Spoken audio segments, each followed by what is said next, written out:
Alors ici à Fougères, vous êtes au cœur d'un des bassins les plus industriels de Bretagne, hein, qui tire son dynamisme de ce tissu productif. Et donc la CCI y est représentée à la fois ici à Javenay, où on accueille beaucoup de dispositifs de formation, mais aussi à Vitré. Voilà, donc je vais faire très court sur cette partie et je vais dès maintenant passer la parole à Isabelle, notre conseillère transmission, qui va vous présenter les intervenants. Merci. Bonsoir. Merci. Jean-Louis, ne l'éteins pas car nous n'en avons que deux. Donc on va jouer au jeu des micros toute la soirée. Donc je suis Isabelle Granger, conseillère en transmission reprise PME à la CCI d'Ille-et-Vilaine et invitée donc à Fougères, parce que d'habitude je travaille sur Rennes. Et je ne suis moi dans une situation de connaissance à peu près comme vous dans la salle. On va donc laisser les experts parler. Et donc, je vais d'abord laisser la parole à maître Florence Huppel de Lamarre. Donc, vous êtes notaire à Cornu depuis combien de temps environ? 4 ans, mais notaire depuis plus de 15 ans. Voilà. Et vous avez une expertise autour de l'entreprise? Oui, je suis labellisée notaire juriste en entreprise. Donc, c'est-à-dire que j'ai une formation pour me spécialiser là-dedans. Et puis aussi, j'ai organisé l'étude pour qu'on ait des collaborateurs qui soient compétents et réactifs sur ces sujets-là, qui ne sont pas forcément notre cœur de métier. Vous n'avez pas toujours le réflexe notaire quand vous pensez à transmettre votre entreprise. Vous pensez parfois à venir vers nous après, et vous allez voir à nos échanges ce soir qu'il faut peut-être aussi venir nous voir avant. Merci Florence. Et comme le monde est mal fait, ça commence. Donc Olivier Leclerc, donc, il est indiqué sur votre support que vous êtes membre de Synextrans, mais je crois que vous en êtes également le président. Mmh.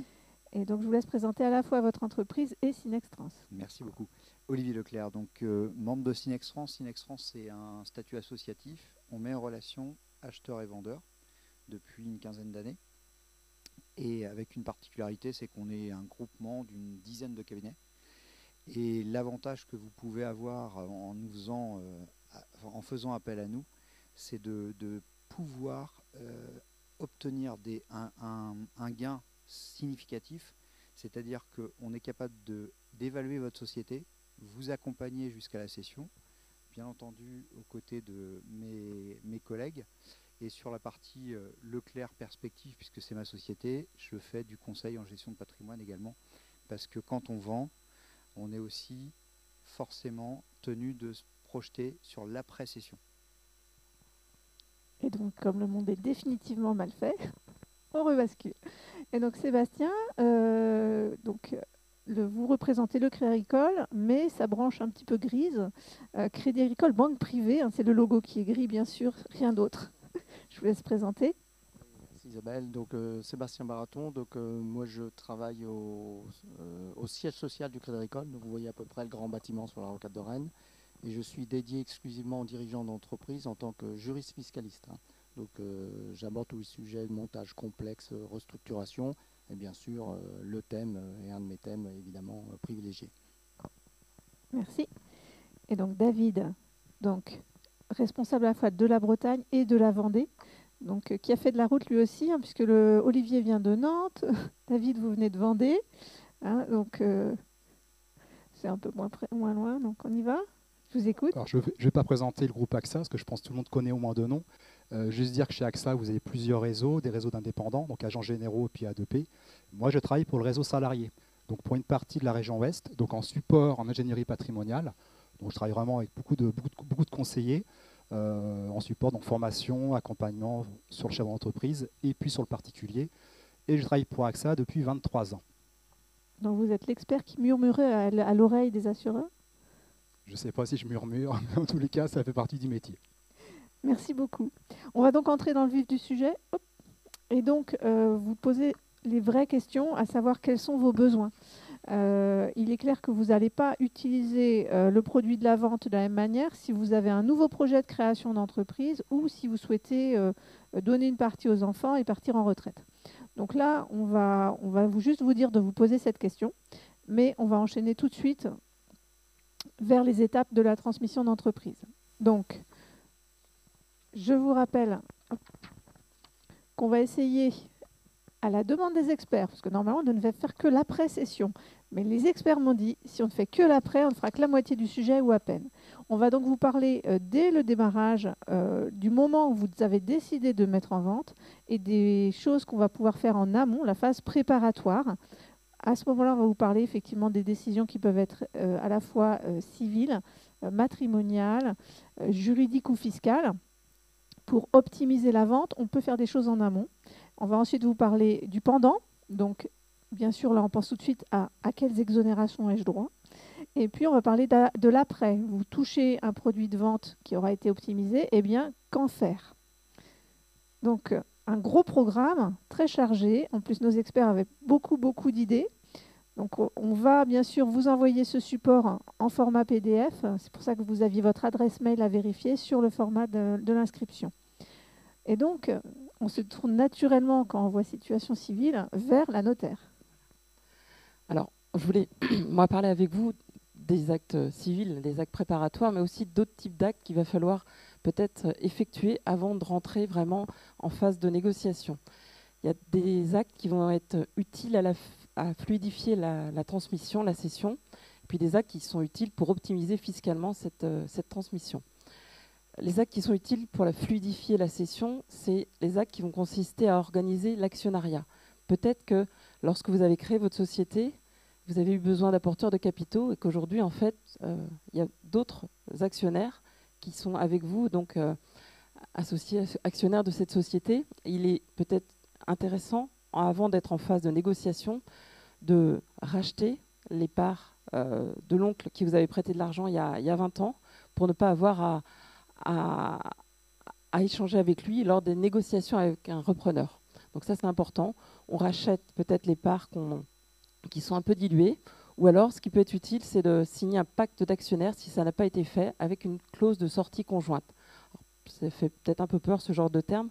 Concrètement, en fait, on s'organise et on convient que si l'associé majoritaire a trouvé un repreneur, eh ben les minoritaires n'auront pas d'autre choix. Ils devront céder aux mêmes conditions que celles qui auraient été convenues avec l'associé majoritaire. Ça, c'est des actes qu'on va trouver en amont. Il y a aussi parfois des situations qu'on rencontre, c'est qu'on trouve parfois, encore aujourd'hui, des entrepreneurs dont l'immobilier d'entreprise est détenu par la société d'exploitation. Donc, il est peut-être utile, avant d'être en négociation avec un repreneur, de sortir l'immobilier, le faire entrer dans le patrimoine privé, de manière effectivement à trouver des liquidités, à générer effectivement des flux pour le cédant, mais aussi peut-être ne pas avoir une charge trop importante pour le repreneur qui pourra peut-être reprendre l'affaire en 2 temps. La société d'exploitation dans un premier temps, ensuite il est locataire pendant une certaine période et il va dans un deuxième temps acheter les murs. Hein. Ça, c'est des actes qu'on va mettre en place en amont, voilà, avant d'être vraiment dans la phase de négociation. On organise ça voilà, en amont. Ensuite, les actes qui permettent d'optimiser fiscalement la cession, ces actes qui sont utiles, c'est peut-être l'aménagement de votre régime matrimonial. Pourquoi? Parce que si vous avez un projet de transmission, le fait d'identifier la qualification de votre part de société. Est-ce qu'on est sur des biens qui sont des biens propres ou des biens communs? Je m'explique. Vous êtes marié sous le régime de la communauté, mais vous avez créé votre société avant votre mariage. Les titres vont vous appartenir à vous en nom propre. Ce ne seront pas des biens dépendants de votre communauté. Vous avez constitué votre société en ayant apporté au capital des fonds que vous avez reçus par donation-succession. Eh bien, la société, les titres vous appartiennent. Ce ne sont pas des biens communs. Et au moment où on va envisager la transmission, on ne sera plus du tout dans les mêmes dispositifs. Vous savez qu'aujourd'hui, si on pense aux abattements classiques, pas les dispositifs d'optimisation vraiment que mes collègues vont détailler, mais si on utilise les abattements classiques, un parent a une enveloppe de transmission à son enfant de 100 000 € tous les 15 ans. Si on n'a qu'un seul parent qui détient la société, on n'a que 100 000.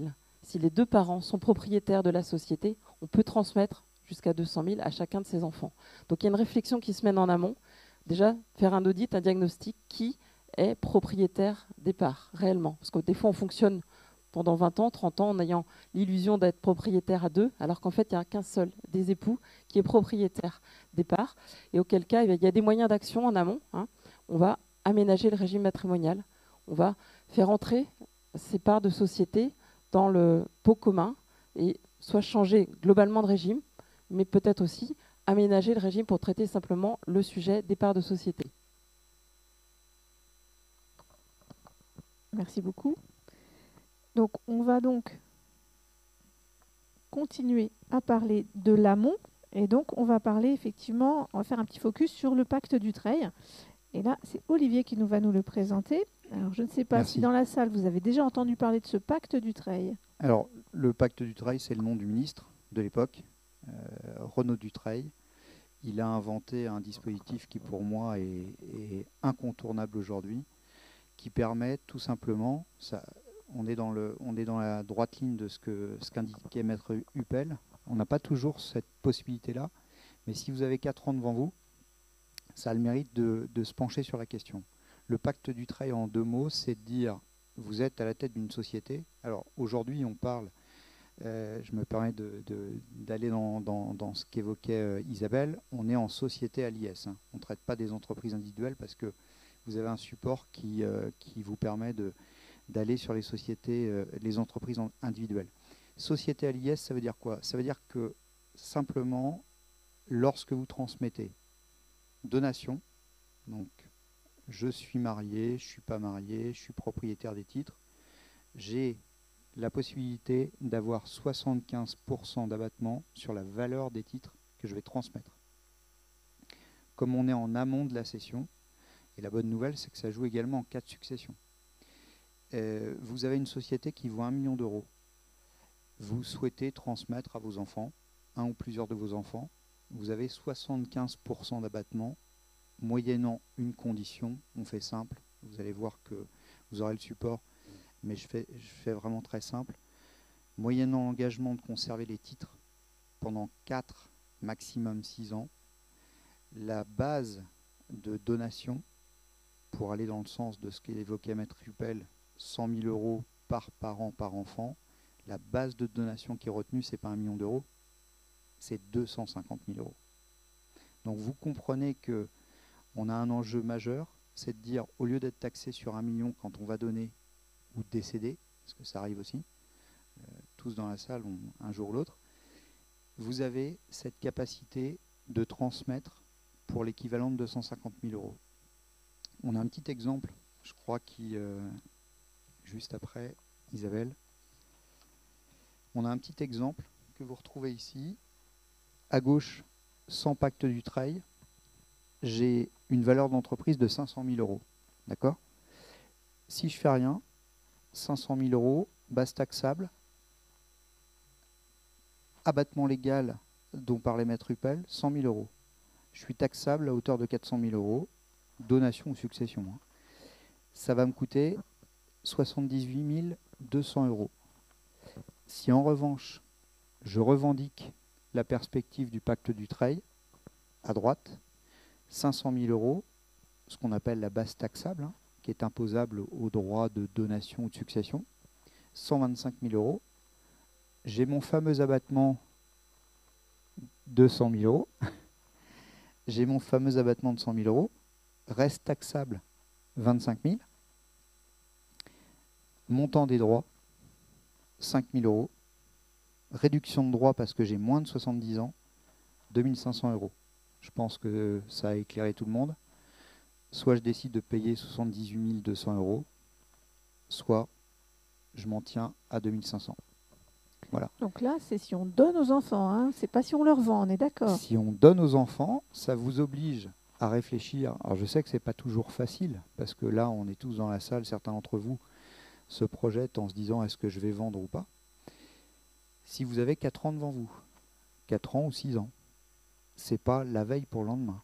Il y a si vous voulez, à chaque fois, je ne vais pas dire qu'il y a une carotte fiscale, mais il y a un engagement fort en disant on vous octroie cet abattement-là, mais vous prenez l'engagement de conserver 4 ans ou 6 ans. Si vous avez 4 ans devant vous, ça permet sérieusement d'améliorer les conditions de la transmission. Je m'en tiens ici. Merci Olivier. Donc là, c'est plus un j'y vais pas. La question me concerne, la question ne me concerne pas. Vous voyez, sur ai-je des associés minoritaires? Faut-il que je revérifie l'origine du capital? Faut-il remanier le régime matrimonial? Est-ce qu'on peut envisager de donner aux enfants et du coup bénéficier de ce délai? Donc tout ça, ce sont des questions à se poser qui sont quand même à des raisons longs.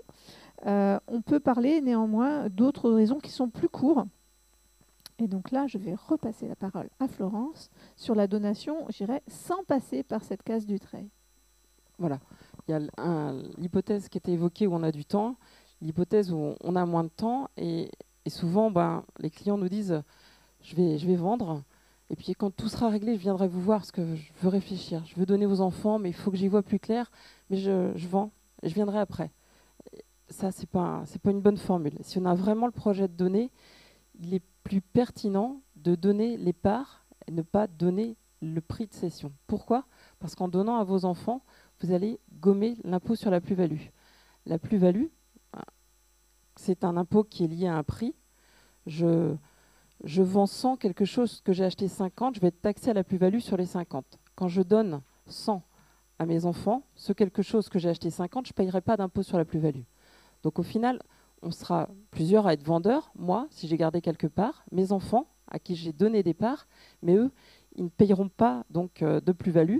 Donc on voit sur le schéma ici, effectivement, que l'opération... Là, on commence à s'accrocher. Vous pouvez vous lever et montrer effectivement sur une des vidéos.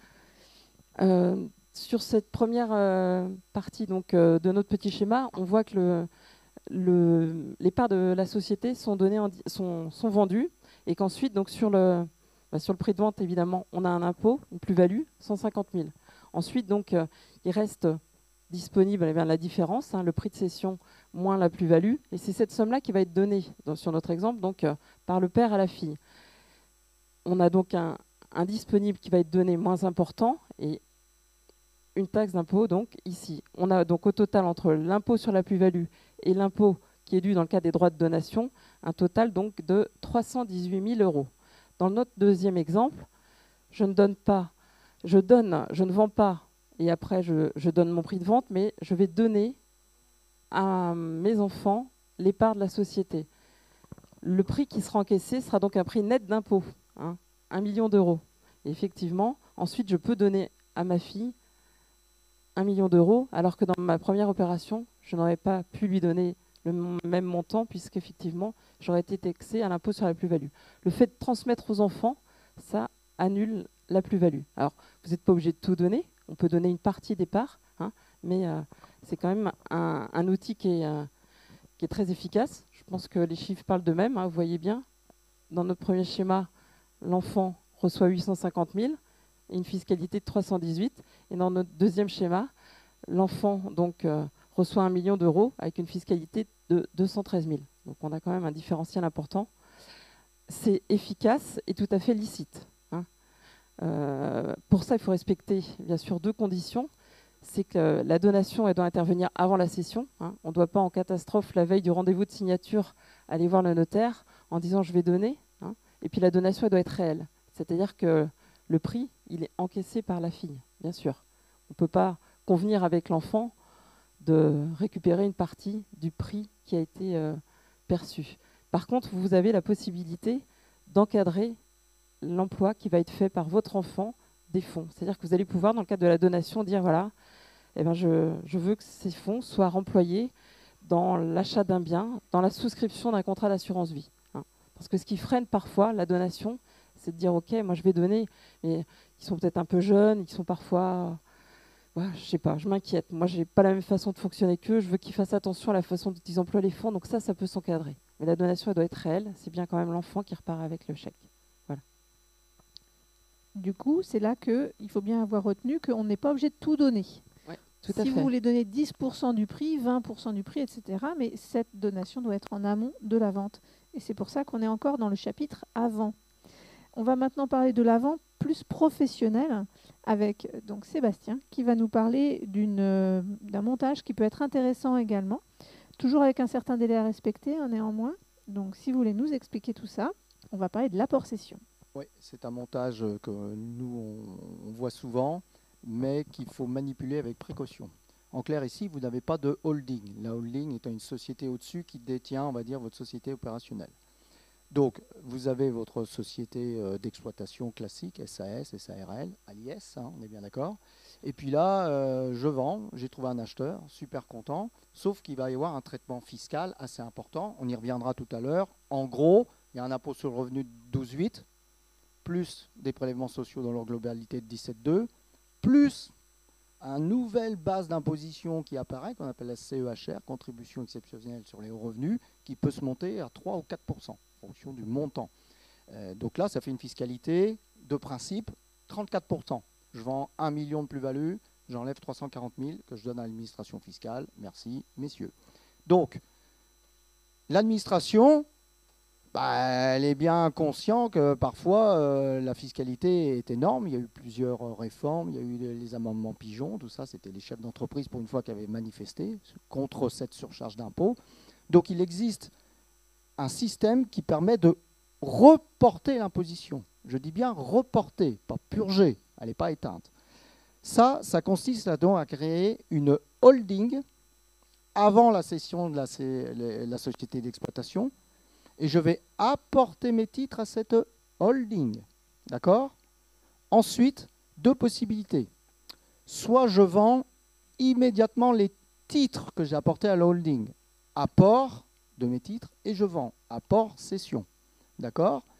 Et là, l'administration fiscale vous dit, si vous faites ça avant la 3e année, je résume, hein, eh bien là, si vous voulez toujours maintenir ce fameux report d'imposition, il y a deux conditions fondamentales à respecter.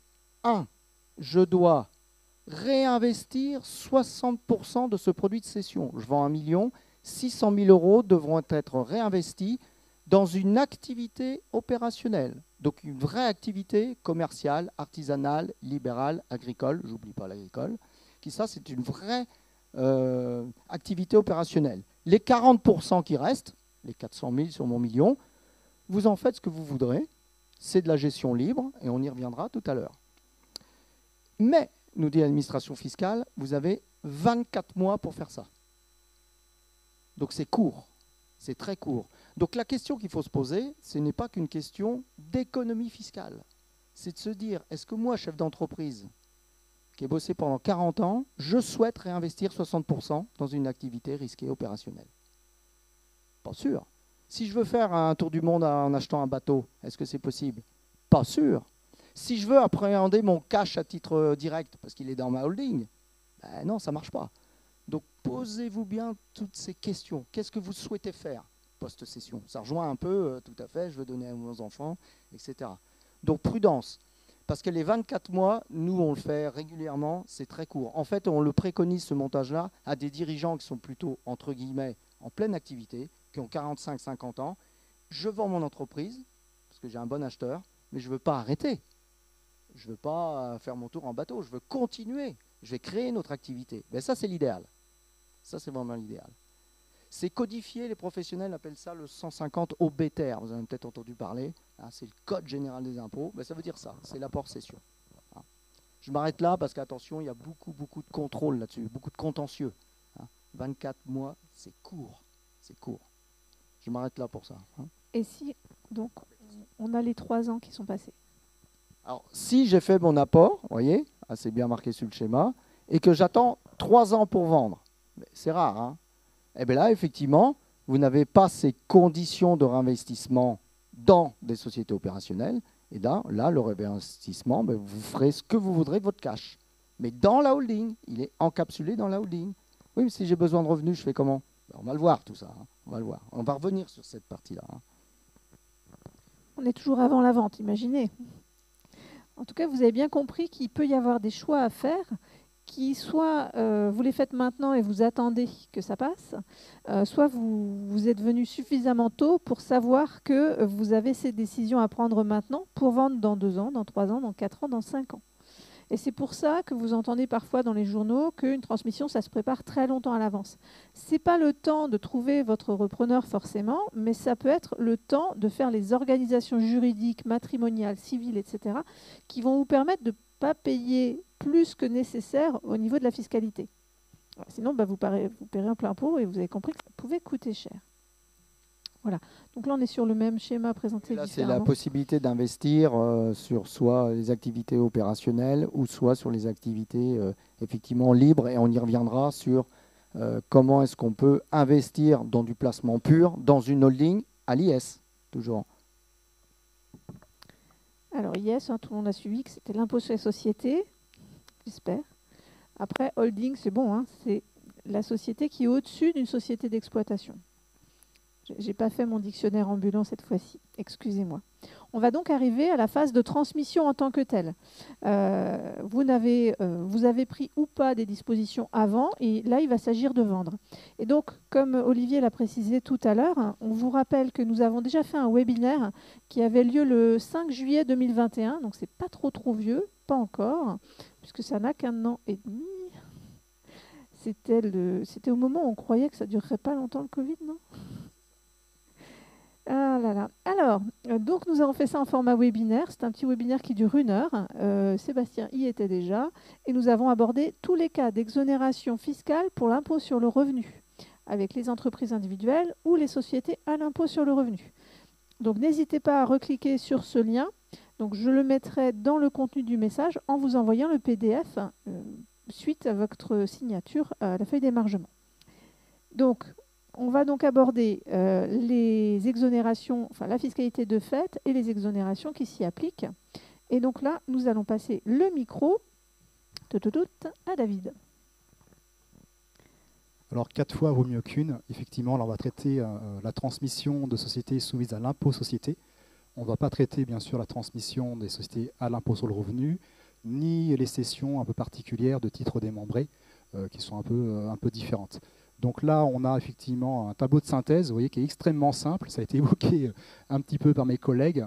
Globalement, vous avez différents dispositifs qui sont applicables.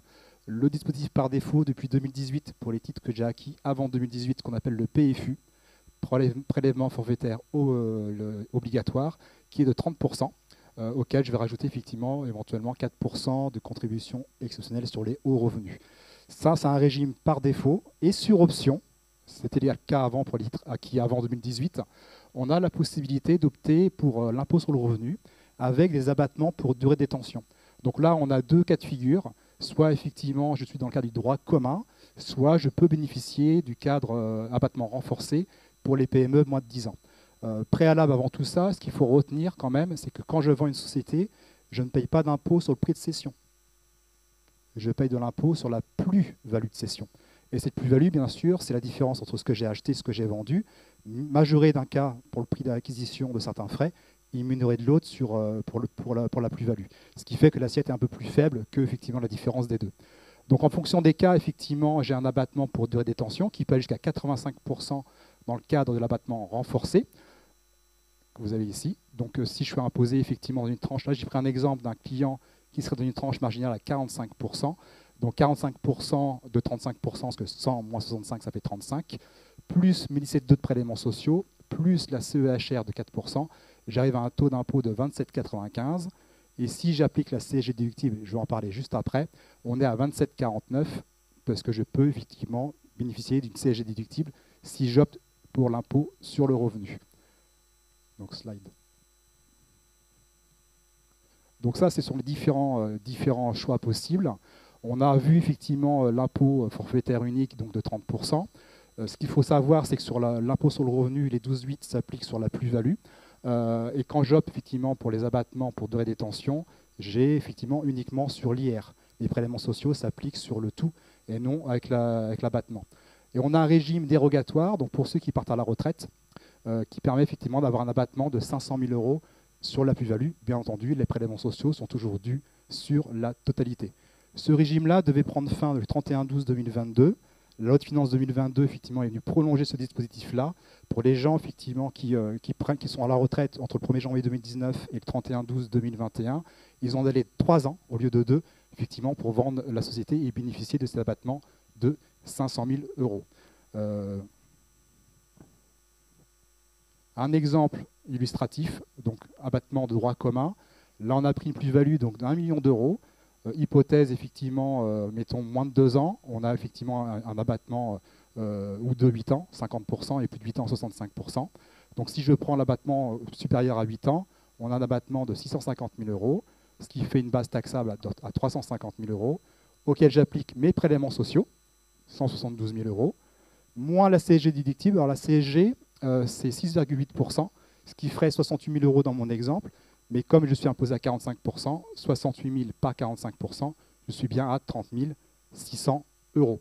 Ce qui fait un impôt final et surtout un net dispo final, que vous avez juste en dessous, de 701 000 €.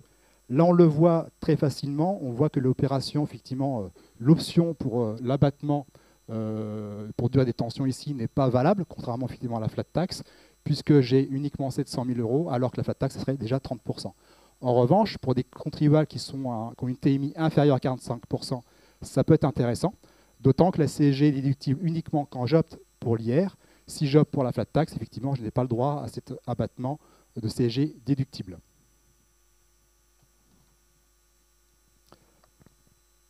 Une mauvaise nouvelle dans une bonne, on en a parlé un tout petit peu, la CEHR, donc contribution exceptionnelle sur les hauts revenus, qui s'applique effectivement, quand je dis une bonne nouvelle, c'est que ça s'applique à un revenu fiscal de référence assez élevé, 250 000 € pour un célibataire ou 500 000 € pour des gens qui sont soumis à imposition commune. Ça, c'est un impôt forfaitaire qu'on a en plus. Concrètement, si je prends un exemple assez simple, si vous avez effectivement un couple marié qui a un revenu fiscal de référence moyen de 100 000 €, qui aurait une plus-value, mettons, de 2 millions d'euros, ben effectivement, par tranche, de 0 à 500 000, j'aurai 0, de 500 à 1 million, 3%, et au-delà d'1 million, 4%. Dit autrement, au global, sur 2 millions 100 de revenus fiscaux, ça me fait 59 000 € de contribution exceptionnelle sur les hauts revenus. Fort heureusement, il existe des effets effectivement de lissage, qu'on appelle effectivement la règle du quotient par 2, qui permet de minorer cet impôt. Pour la faire très simple, concrètement, de 59 000 €, vous passeriez à 38 000 € de contribution, à condition effectivement d'avoir cette option-là, qui effectivement nécessite des calculs et surtout l'accompagnement d'experts, puisqu'on ne fait pas tout seul dans son coin pour avoir ce genre de dispositif. Mais là, il faut être sur des revenus qui sont très très importants. Comment ça se fait qu'on a des revenus aussi importants? C'est le produit de la vente qu'on met dans la déclaration d'impôt sur le revenu? Non, uniquement plus-value. Revenu fiscal de référence, c'est sur la plus-value, toujours.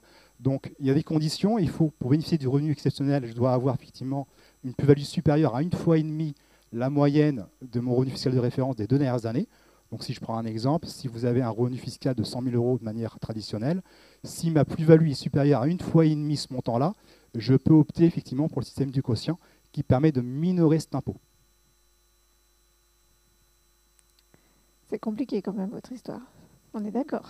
C'est compliqué. La fiscalité est toujours compliquée. Parce que les tableaux sont complexes. Hein. Vous avez suivi, vous? Alors c'est vrai que j'ai dit qu'il fallait parler vite, mais on peut revenir un petit peu? Allez. Au niveau de ce qu'il faut retenir, on doit aller vérifier si on a une PME de moins de 10 ans, voilà. D'abord. Donc ça, c'est l'abattement renforcé, PME moins de 10 ans, donc abattement renforcé. Donc ça, donc en fonction de la durée, ça va jusqu'à 85%. Et abattement de droit commun, donc effectivement jusqu'à 65% pour les titres de plus de 8 ans. Du coup, le droit commun, c'est quand on a plus de 10 ans. Oui. Et du coup, comment est-ce qu'on peut se retrouver avec 2 à 8 ans de détention si on a plus de 10 ans? Alors, ce qui compte, ce n'est pas la détention de l'entreprise, c'est le moment où je l'ai acheté. Si j'ai une création, effectivement, on considère que le PME a moins de 10 ans. Si j'ai acheté une PME, effectivement, qui n'avait que 2 ans d'ancienneté, ma PME aura également moins de 10 ans. Donc, ce qui compte, c'est bien l'acquisition et non la durée pendant laquelle, effectivement, j'ai mon entreprise. Vous vendez une SARL de 92, pour autant, si vous l'avez créée, on va rentrer dans le dispositif PME moins de 10 ans. Merci. Je ne sais pas si c'est plus clair pour vous un petit peu. Oui, Olivier. Une précision, ce que vient d'expliquer David, c'est que ça concerne les titres d'avant 2018. C'est-à-dire tous les titres que vous détenez avant 2018 peuvent être concernés par ce dispositif-là, abattement renforcé ou simple. En revanche, depuis 2018, pour certains d'entre vous qui auraient acheté des titres entre maintenant et 2018, il n'y a pas de choix possible. Vous êtes à la flat tax, 30% de fiscalité. Merci. Et donc, le fameux abattement de 500 000 qui se rajoute que pour les retraités. On est d'accord? Quand est-ce qu'on doit prendre sa retraite? Alors, au-delà des 500 000, ce qu'il faut retenir, c'est qu'on a l'option soit IR, soit flat tax. En revanche, si j'opte pour l'impôt sur le revenu, je ne peux pas bénéficier de l'abattement pour durée de détention. ça c'est important, et l'abattement de 500 000, il ne vaut que pour l'impôt sur le revenu. Les prélèvements sociaux ne bénéficient pas malheureusement de cet abattement de 500 000 euros. Et les prélèvements sociaux, c'est le 17,2. 17,2. 17,2. Donc c'est sur la moitié en fait. Oui. Et là, je n'ai pas compté la CSG déductible qui peut être sur option, effectivement. Si j'opte pour l'impôt sur le revenu, je peux la déduire. On va donner votre numéro de téléphone, attention. D'autant que sur la CSG déductible, là c'est un exemple très simple puisque j'applique dans mon exemple 6,8 sur les prélèvements sociaux, donc sur les 172 000, donc 68 000. En revanche, si j'opte pour l'abattement renforcé ou pour départ à la retraite, cette CSG déductible, elle est plafonnée. Donc c'est un calcul un peu complexe. Donc en gros, je ne peux pas déduire, dans mon exemple ici, je ne pourrais pas déduire 68 000 euros, je ne pourrais déduire que 10 200. Je vous fais grâce du calcul. Merci. Merci de nous faire grâce. Alors vous voyez que ça commence quand même à se complexifier. Et nous allons maintenant aborder la question des holdings. Youpi. Donc juste pour revenir sur le propos d'avant, retenez la flat tax et c'est à vos conseils après d'aller creuser. Et nous, on a des simulateurs exprès, on vous explique, on rend, on vérifie si vous êtes bien éligible aux 85%. Parce qu'encore une fois, quand l'administration fiscale vous donne des abonnements renforcés, elle va vous questionner. Donc nous, on va les chercher. Les structures, comment ça s'est passé, l'historique de l'entreprise. Mais c'est bien, vous êtes dans l'histoire de votre entreprise. Parce que ça ne marche pas à tous les coups quand même. Donc retenez plus-value 30% et les conseils, on va vous aider. Est-ce que vous êtes éligible au dérogatoire? C'est important, hein, je pense. Voilà, donc les holdings. Donc là, je suis sur un autre schéma que ce que je vous ai expliqué tout à l'heure. C'est-à-dire là, vous détenez déjà une holding. Donc une holding, c'est quoi? C'est une société qui détient une autre société. En anglais, to hold, je détiens. Terminé. Derrière une holding, si vous voulez, derrière une holding, après se trouve une SAS, une SC, une SARL, etc. C'est une société à part entière. D'accord? Donc là, ma holding détient ma société opérationnelle et cette société opérationnelle qui va être vendue. D'accord? Donc, ma holding qui est à l'IS vend ma société à l'opérationnel qui est à l'IS. Donc, tout le cash remonte dans ma holding. Quid de la fiscalité? Vous venez de l'expliquer, c'est 30%, les abattements peut-être et tout. Ah ben non! Ben non, parce que là, celui qui vend, ce n'est pas vous, personne physique, c'est votre holding. Et vous, vous détenez la holding. Ben là, la fiscalité, ce n'est pas du tout la même. Le Code général des impôts nous dit il n'y a rien à payer du tout, exo de l'impôt sur les plus-values, à l'exception d'une quote-part de frais et charges de 12%. Vous vendez 1 million, base taxable 120 000 euros, ça remonte à ma holding, qu'est-ce qu'elle paye? Elle paye l'IS. L'IS qui était à 25%. Donc c'est dérisoire. Vous allez payer 1,25 en fait de base taxable contre 30 ou 34. Gros problème, tout est dans ma holding. Ah bah oui, mais moi j'ai besoin d'argent pour vivre. Comment je fais? Soit pour capitaliser dans ma holding, soit pour sortir mon cash dans la holding. Donc le plus simple, vous le savez, c'est la sortie de cash via un revenu particulier qu'on appelle le revenu de capitaux de valeur mobilière, mieux connu sous les dividendes. Ça, c'est autorisé. Combien c'est taxé, les dividendes? Flat tax. Ou option IRPP. Donc, alors il y a d'autres systèmes pour sortir le cash. Mais alors là, si c'est compliqué, là on travaille beaucoup avec les notaires et les avocats, c'est de la réduction de capital, on sort l'immobilier, enfin, mais j'en parle pas. Mais sachez, voyez, la holding, elle va tout encapsuler mon cash. Donc après, quelles sont les stratégies? Comment je fais sortir? Combien j'ai besoin d'argent? Etc., etc., etc. Donc là, c'est des problématiques, nous, qu'on voit régulièrement. Beaucoup de dirigeants disent, moi j'ai ma holding de toute façon. Voilà, oui, pourquoi vous avez fait une holding? Je ne sais plus. C'est ça qu'il faut comprendre aussi. Quand vous créez une holding, essayez de revoir vos conseils. Pourquoi est-ce qu'il m'a préconisé ça? Je ne dis pas qu'une holding, c'est mal. Au contraire, il y a plein d'avantages à faire une holding. C'est un autre sujet. Là, je suis dans le sujet de la cession. Je m'arrête là. Voilà.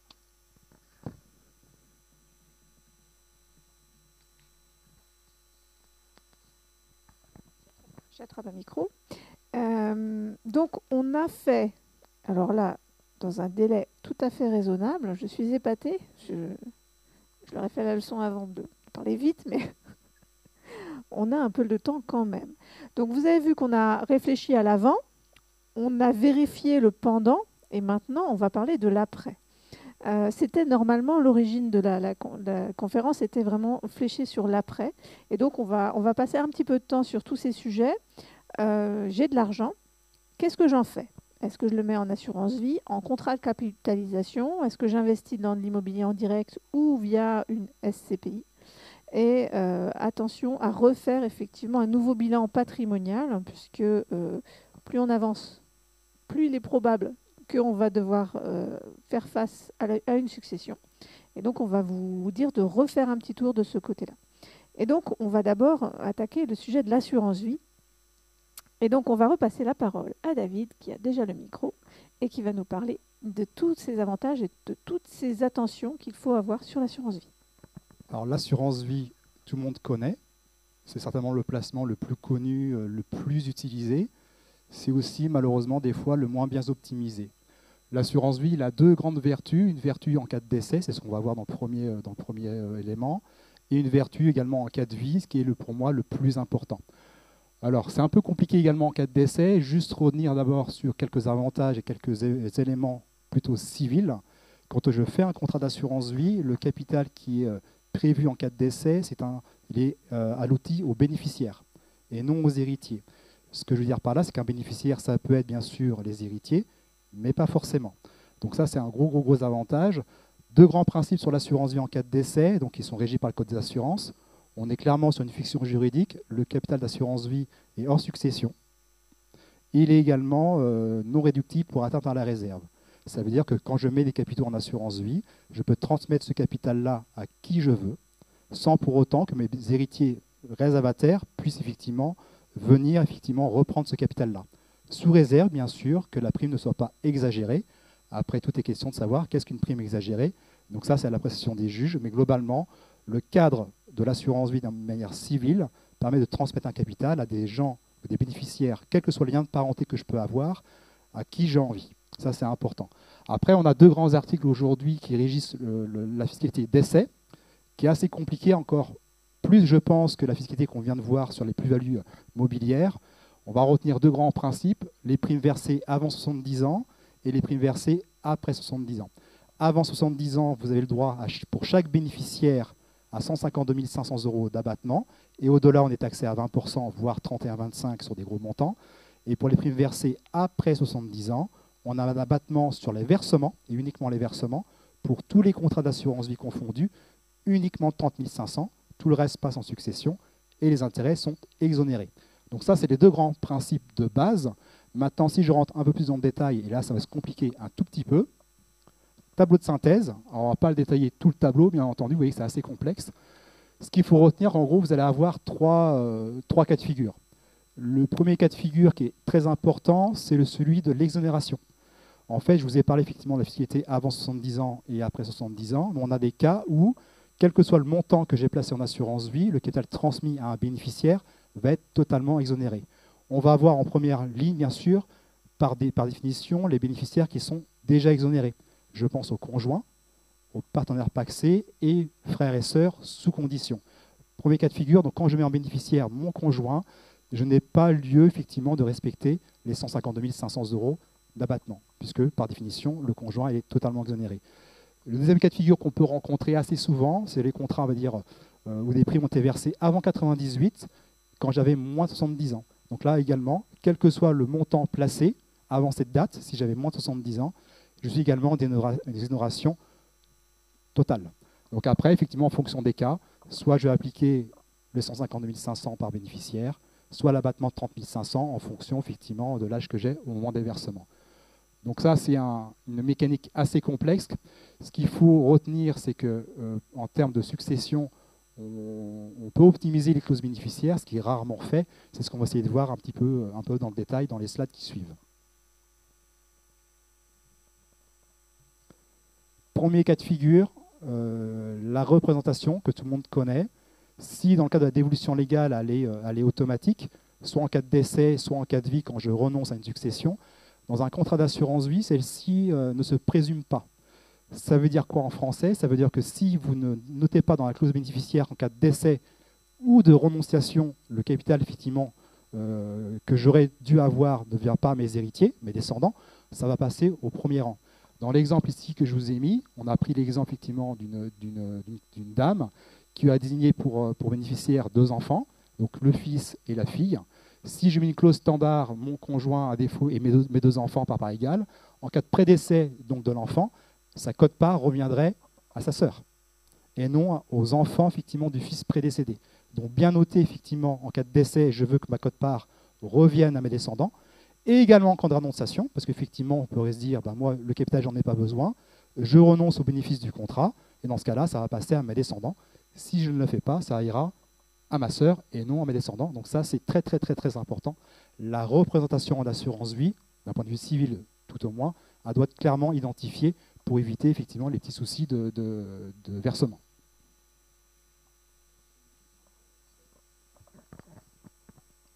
Alors, est-ce que la sœur sait que si c'est mal écrit, c'est tout pour elle?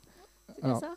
Si on est sur une clause standard, mes 2 enfants par part égale, et que le fils prédécède ou renonce, hein, ce qui peut être vivant et puis également renoncer effectivement au capital, si je n'ai pas la notion de représentation, qui est clairement stipulée, c'est pour ça que je vous ai mis un exemple vivant ou représenté par suite de prédécès ou de renonciation, la quote-part qui lui reviendrait normalement ira bien à sa sœur.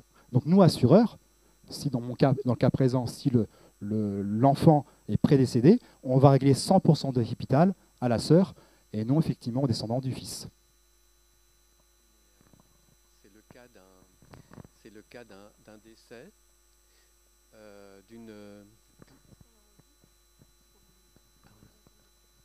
c'est le cas d'un décès avec une personne qui n'a pas de descendance et elle a fait une assurance vie.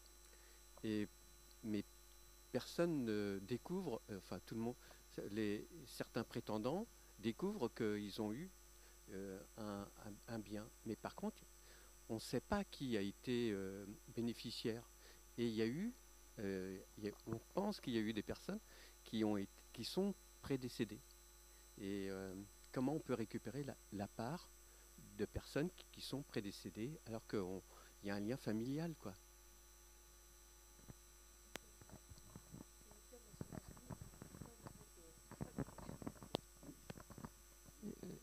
Excuse, mais je te laisserai compléter.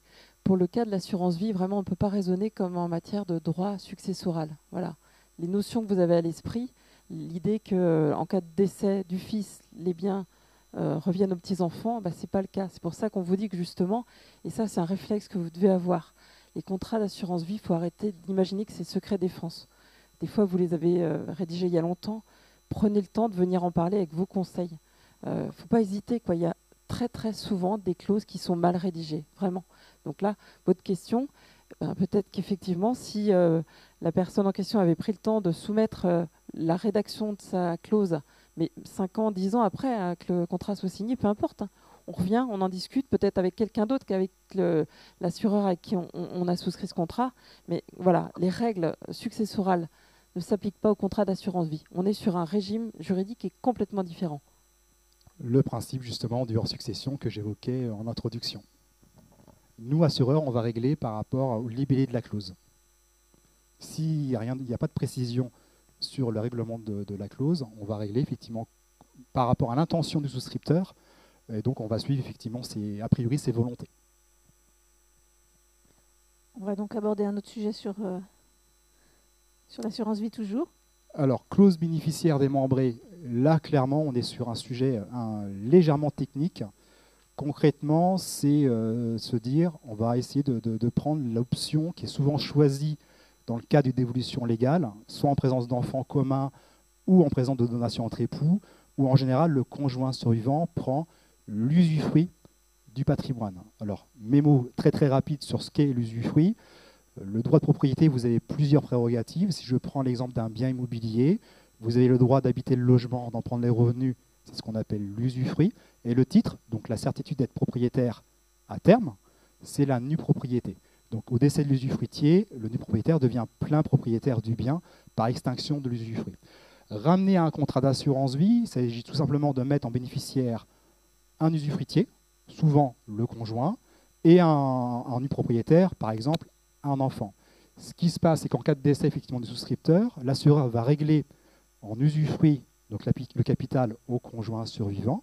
Mais comme on est sur du financier, on est ce qu'on appelle sur un bien consuptible au premier usage. Donc là, on est sur une notion assez ancienne qui nous vient du droit romain. On va parler de quasi-usufruit. En français, ça veut dire quoi? Ça veut dire que je perçois le capital sous forme d'usufruit. Comme c'est une somme d'argent, j'ai un quasi-usufruit, donc j'en fais ce que je veux. Je suis libre d'en disposer comme je l'entends, de le dépenser, de le remployer sur autre chose, ça m'appartient à 100%. Et le nu propriétaire, il va avoir ce qu'on appelle une dette, ce qu'on appelle une créance de restitution qui va faire valoir au décès du conjoint survivant. Dit simplement, si je prends un exemple de 100 000 euros, j'ai monsieur qui a, mettons, 65 ans, il fait un contrat d'assurance vie en 2020, il fait un versement de 100 000 euros, il va désigner en usufruit madame, en nue propriété son fils. Au décès du souscripteur, imaginons que madame ait 60 ans, je vais régler les 100 000 euros à madame, et je vais avoir une dette en face à faire valoir au décès de madame de 100 000 euros. J'ai 100 000 euros, moi, en pleine propriété, en tant que conjoint, et mon fils va avoir une dette de 100 000 euros qui va faire valoir au décès du souscripteur. Le gros avantage, c'est qu'on va garder la fiscalité de l'assurance vie par rapport aux primes versées avant les 70 ans, ce qui évite de perdre certains avantages. Rappelez-vous, tout à l'heure, je vous ai dit que le conjoint était exonéré et qu'avant 70 ans, on avait le droit à un abattement de, par bénéficiaire, 152 500 euros. Cet abattement-là, si c'est le conjoint qui le perçoit, quelque part, il ne sert à rien. Dans mon exemple, monsieur a 65 ans, 100 000, madame reçoit les capitaux 100 000 euros. Si je n'ai pas ce type de clause, les 100 000 euros que je vais percevoir si le conjoint a plus de 70 ans, eh ben, il perd les avantages de monsieur. Avec cette clause démembrée, effectivement, je vais avoir les avantages sans les inconvénients. Mon conjoint, il est protégé, il reçoit bien les capitaux 100 000 euros, il en fait ce qu'il veut. La fiscalité applicable pour l'enfant, je vais appliquer l'abattement 152 500 au prorata de ses droits, donc fiscalité zéro par rapport à ces règles-là sur la dette. Et au décès de madame, les 100 000 euros sont en exonération totale de droits, puisque c'est une dette qui va venir en déduction de l'actif. Un peu complexe, mais globalement, cette clause démembrée, elle est très efficace. Précision quand même, sur la théorie, c'est assez simple, entre guillemets. Maintenant, sur la rédaction, il faut être extrêmement vigilant. C'est la raison pour laquelle, effectivement, on vous accompagne dans la rédaction de la clause bénéficiaire. On voit malheureusement des fois dans la rédaction de certaines clauses, ça revient un petit peu à ce qu'on disait tout à l'heure, des clauses qui sont mal rédigées.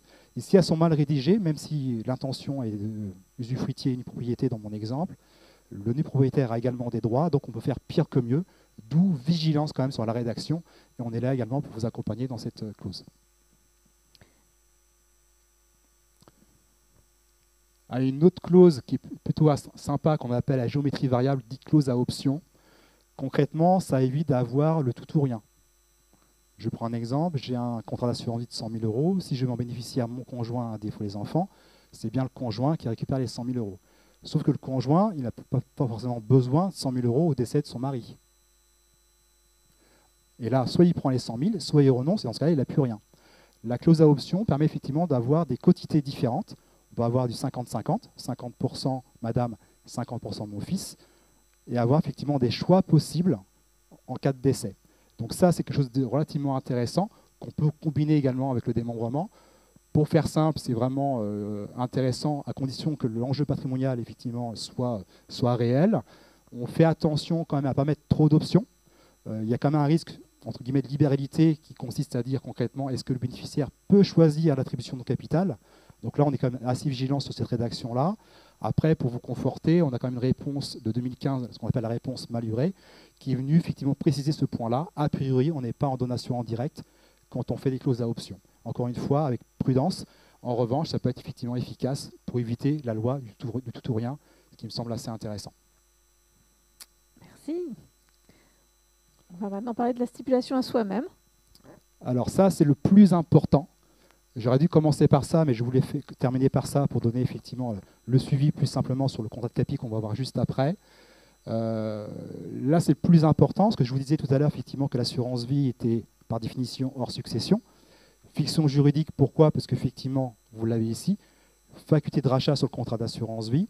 Or, un bien hors succession, par définition, ne fait partie du patrimoine du souscripteur. Donc c'est pour ça qu'on est sur une fiction juridique. Cette faculté de rachat, effectivement, est intéressante pour des gens qui veulent avoir des compléments de revenus, et ça évite quelque part l'abus de droit et la prime exagérée. Parce que si le contrat il est utile pour moi, bah, effectivement, j'ai bien une intention de le faire pour moi-même et non pour mes héritiers ou mes bénéficiaires. Et donc là, on est vraiment sur un enjeu fondamental. En gros, du bon usage du contrat que je fais pour moi-même va dépendre de la bonne fin pour autrui. Ça, c'est extrêmement important. Et après, en termes de fiscalité, c'est également compliqué. La fiscalité du cinéma en France est assez compliquée. Vous allez avoir quelque part deux grandes mécaniques qui vont se chevaucher. On va distinguer les versements faits avant 2017 et les versements faits après 2017. Avant 2017, concrètement, on avait le choix entre deux options. Le prélèvement forfaitaire libératoire, qui en fonction de la durée de détention du contrat, c'était 15, 35 ou 7,5% en termes d'impôt forfaitaire. Et puis sur option, l'impôt sur le revenu. Pour les intérêts issus des versements après 2017, par défaut, c'est la flat tax. Donc, comme tout à l'heure, on a 30% d'impôt, 17,2 de prélèvements sociaux et 12,8 au titre de l'impôt sur le revenu. Et sur option, je pourrais choisir l'impôt sur le revenu. Avant 2017, c'était forfaitaire, donc je choisis lors du rachat, je ne peux pas y déroger. Maintenant, par définition, j'applique la flat tax. Et sur option, quand je fais ma déclaration, je peux opter pour l'impôt sur le revenu. Ce qu'il faut retenir, c'est concrètement, pour les contrats de moins de 8 ans, la flat tax est plus avantageuse par rapport à l'ancienne version. Après, les petites nuances, c'est pour les intérêts issus des versements au-dessus de 150 000 €, où là, je peux avoir une taxation légèrement supérieure par rapport à aujourd'hui, mais là, on est vraiment sur des cas particuliers. Ce qu'il faut retenir également, c'est qu'en France, on est fiscalisé uniquement sur les intérêts. Et quand je fais un contrat d'assurance vie, que je retire une partie du capital, dans le capital que l'assureur va vous régler, il y aura une partie versement, une partie plus-value. Si je prends un exemple basique, imaginons que vous ayez un contrat d'assurance vie de 100 000 €. Sur ces 100 000 €, j'ai 10 000 € d'intérêt, donc soit 10% de plus-value. Si je retire par définition 10 000 €, dans le sens où je veux récupérer mes intérêts, sur les 10 000 € que je vais pouvoir sortir, on va appliquer une taxation uniquement sur 1 000 €, 10% de 10 000. On va considérer dans votre achat qu'il y a 9 000 € de versement et uniquement 1 000 € d'intérêt, ce qui diminue quand même la fiscalité. Et la fiscalité, effectivement, elle est ici, soit flat tax, soit impôt sur le revenu, en fonction des cas où on se situe. Voilà pour la fiscalité. Donc là, si je comprends bien, j'ai pris mon prix de vente et j'ai été le placer en assurance vie, non pas pour éviter la fiscalité et transmettre à des enfants ou à quelqu'un d'autre, mais pour moi-même, c'est-à-dire je vais placer mon capital qui va rapporter des intérêts, un peu moins qu'avant, mais tant pis, et puis je vais pouvoir piocher dedans tous les ans pour faire un complément par rapport à ma retraite. C'est bien ça ? C'est exactement ça, avec une fiscalité avantageuse, qui est expliquée ici, uniquement sur la partie intérêt. Et si le contrat a plus de 8 ans, vous avez le droit à un abattement de 4 600 pour un célibataire ou 9 200 pour un couple. Donc avant effectivement d'avoir une fiscalité, on va fiscaliser uniquement au-delà de ces montants-là. Donc dans l'exemple que je prenais tout à l'heure, avec les 10 000 €, 1 000 € d'intérêt, je suis bien en dessous des 4 600 ou des 9 200, donc je n'aurai pas d'impôt. Donc ça, c'est les fameux contrats qu'on nous demande de remplir, même si on met que 10 € dessus, pour prendre date. C'est ce qu'on appelle une date fiscale, effectivement, pour faire partir le compteur de l'assurance vie, ce qui permet aussi d'anticiper les cessions futures. On parlait effectivement de cession d'entreprise. J'ai un contrat d'assurance vie ouvert à l'époque avec 1 000 €. Je vends mon entreprise 150, 200, 300, 500 000 €, peu importe. Je reverse sur mon contrat. Je vais pouvoir bénéficier directement d'une fiscalité avantageuse liée au contrat de plus de 8 ans. Merci. J'essaye de poser les questions que vous n'osez pas poser. Donc surtout, n'hésitez pas à lever la main si vous avez des questions supplémentaires. Et sur le principe de la flat tax, effectivement, qui est venu un petit peu chambouler entre guillemets, nos convictions, ne jamais effectivement rentrer tête baissée sur le reversement d'un ancien contrat. En fait, il faut toujours prendre le temps du recul et de l'analyse nécessaire. Pourquoi ? Parce qu'effectivement, si vous reversez sur un ancien contrat avec beaucoup de plus-value et que vous faites des retraits, vous allez mélanger les deux fiscalités. Donc, ce n'est pas forcément effectivement de bons conseils. Donc, au-delà effectivement des considérations successorales qu'on peut avoir au contrat d'assurance vie, on prend toujours le temps d'analyser est-ce qu'il faut refaire un nouveau contrat ou est-ce qu'il faut reverser sur l'ancien. Donc, c'est des questions qu'il faut se poser en amont. Effectivement, on est là aussi pour vous accompagner. Et là, je vous ai mis effectivement 2-3 exemples. Un ancien contrat avec peu de plus-value, bah là, effectivement, j'aurais peut-être intérêt à reverser dessus. puisque concrètement, le mélange des fiscalités va être très peu impacté. En revanche, j'ai un ancien contrat avec énormément de plus-value, et j'aurais peut-être intérêt à en faire un nouveau. Donc celui où j'ai mis 10 € il y a plus de 8 ans, c'est le premier, on est d'accord? Celui-là, il est bon. Ok. C'est dommage, j'ai pas d'entreprise à vendre. Alors, vous pouvez en ouvrir 1, 2, 3, 4, 5, 10. Nos limites. par contre, c'est individuel. C'est pas au nom du couple. C'est un pour monsieur, un pour madame? Comment on fait? En principe, on est sur des contrats une tête, dénouement premier décès.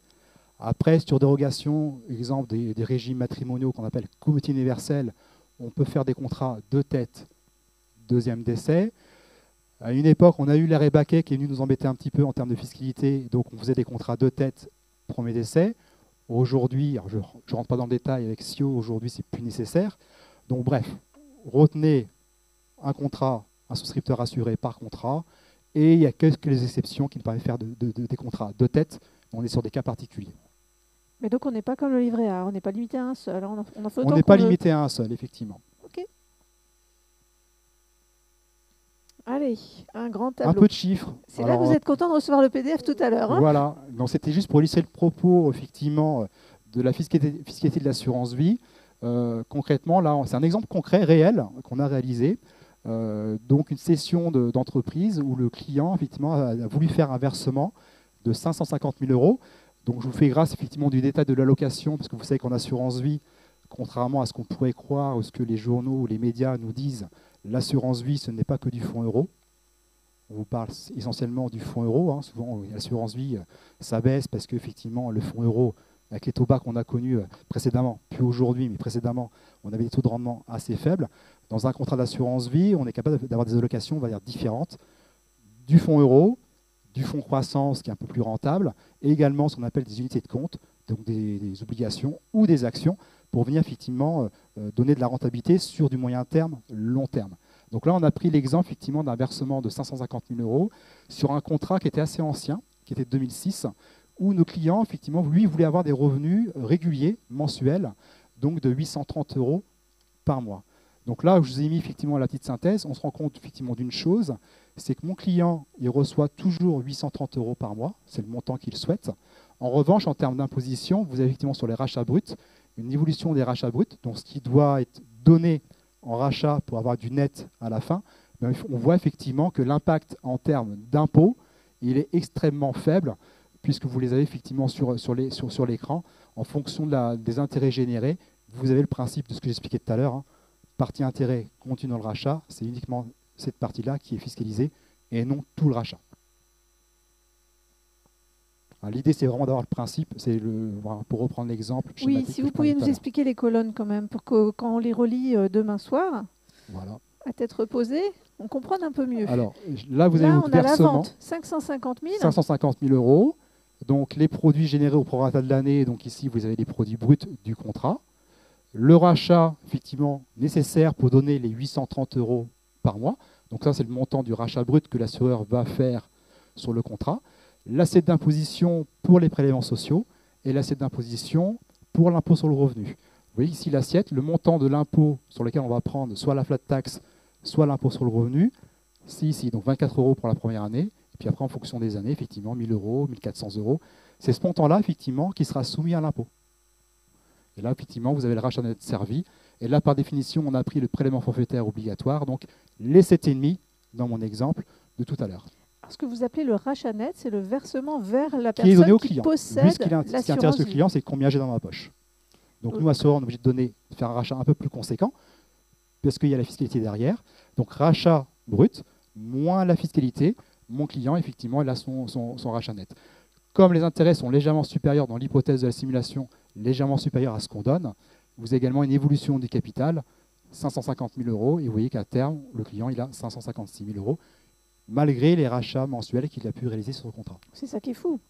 Il a touché 550 000 € de capital quand il a vendu sa boîte.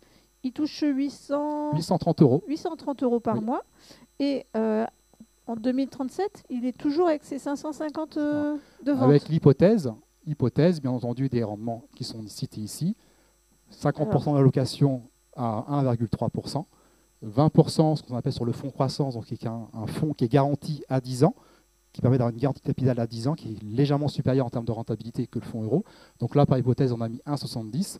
Et puis 30% sur les marchés financiers, donc obligations ou actions, qui montent ou qui descendent en fonction effectivement de la conjoncture, qui nous permet effectivement de booster le rendement. Donc là, il y a deux manières de voir. Soit on est optimiste, soit on est pessimiste. Bouteille à moitié vide, bouteille à moitié pleine. Hypothèse de revalo ici, donc ça peut être plus, ça peut être moins. Merci. Et in fine, ce qui est intéressant également, c'est qu'à terme, en cas de décès, bien entendu, on va revenir sur la fiscalité décès. 556 000 euros, exemple, en 2037. Si j'ai fait une clause démembrée, mon conjoint récupère les 556 000 net de droit, net d'impôt. Et mes enfants, si j'ai 2, 3, 4 bénéficiaires en propriété, vont pouvoir récupérer cette somme-là en exonération également totale de droit, parce que les primes auront été faits avant les 70 ans. Voilà, je fais le lien avec les deux. Et là, ça commence à avoir du sens. Non? Alors, on va maintenant parler d'une autre option, puisque l'assurance vie ne fait pas tout. Et d'ailleurs, on vous dira souvent qu'il faut multiplier les supports. Multiplions les supports, divisons les risques. Et donc, nous allons parler du contrat de capitalisation. Kezako. Alors, David, vous avez compris, c'est Garcimore, pour les plus anciens. Contrat de capitalisation. Juste avant d'en parler, je reviens parce qu'on a conscience, hein, rassurez-vous, qu'on vous délivre énormément d'informations dans un format ultra court. Je reviens sur ce que disait Maître Ruppel tout à l'heure. Vous êtes propriétaire sans doute, un certain nombre d'entre vous, résidence principale, peut-être une résidence secondaire, un appartement, du locatif, des liquidités. Tout ça, en cas de décès, c'est taxé, moyennant le fameux abattement de 100 000 euros par parent, par enfant. Et ensuite, on est soumis dans une tranche qui sont les droits de donation, les droits de succession. Bon, ça c'est du classique. Ce que vient de nous exposer David, c'est que vous avez compris qu'il y a un deuxième régime, qui est l'assurance vie, avec cette possibilité de permettre de disposer à terme pour les bénéficiaires, les enfants, le conjoint, qui vous voulez. Le conjoint est exonéré, mais on a ces fameux 152 500 euros. L'idée qu'on voulait vous présenter ce soir dans ce cadre de l'après-session, c'est de dire, une fois que j'ai récupéré le prix de vente de ma société, qu'est-ce que j'en fais? Je mets à l'écart la holding.